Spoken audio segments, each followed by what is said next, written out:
Hey guys, it's Ann Yorks from the Flower Box, and I am on a serious gingerbread kick this holiday season. I cannot stop myself. They are so cute. And today I'm going to show you how to make two adorable designs using the same cutter. Let's cookie it up.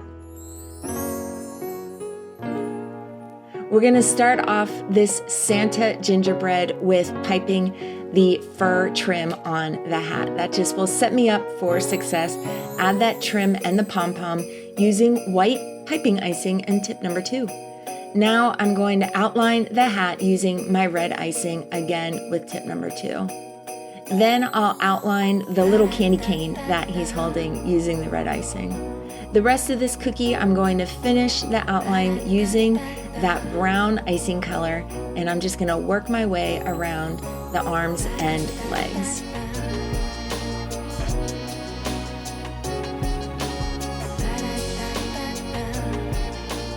It's time to flood in, and we're going to flood this cookie in alternating areas so that we don't see any color bleeding, and we also want to see definition between the different icing areas. So when you let one dry before flooding the neighbor, that natural line appears.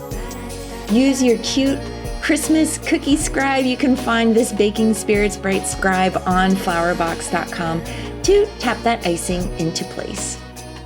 Now we're going to flood in the hat, tap that icing into place, and then we're going to just let those icing areas dry before we come back in and flood the hat and the candy cane.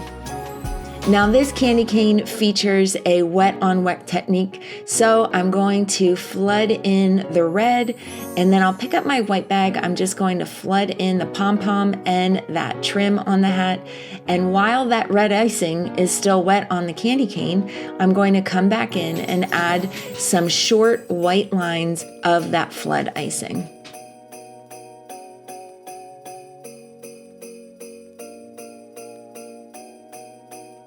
Now that looks really cute, but if you want to level up, take the tip of your scribe tool and just run that through those lines to create a beautiful marbled candy cane pattern that is so festive and fun. Once that cookie has time to dry, it's time to add the face. So I'm adding the eyes using a black flood.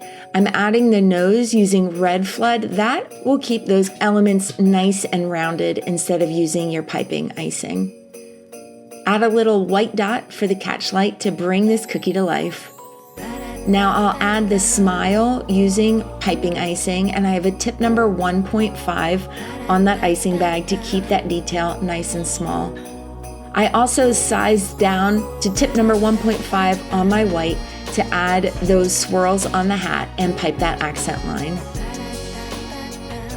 On this cookie, I'm going to add just a little curlicue loop for hair and some wavy lines for the icing detail on the arms and the legs. Don't forget the bow tie. Grab that green piping icing, add 2 teardrops of icing and a dot in the center to create the perfect little bow tie time and time again.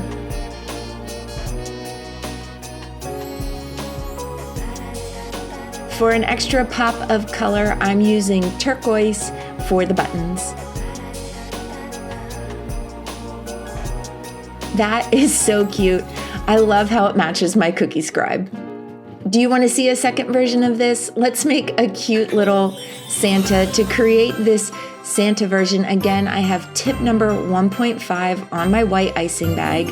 I'm going to add 2 scrolls for Santa's mustache, and then just some silly, whimsical icing loops for Santa's beard. This version of this gingerbread is probably my favorite.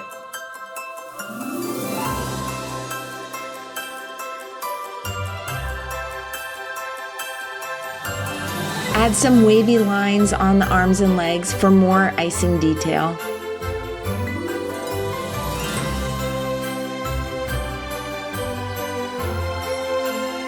Don't forget the buttons. Oh man, these cookies are so cute, sure to please every gingerbread lover out there. I hope you guys have a very Merry Christmas. Until next time, happy decorating!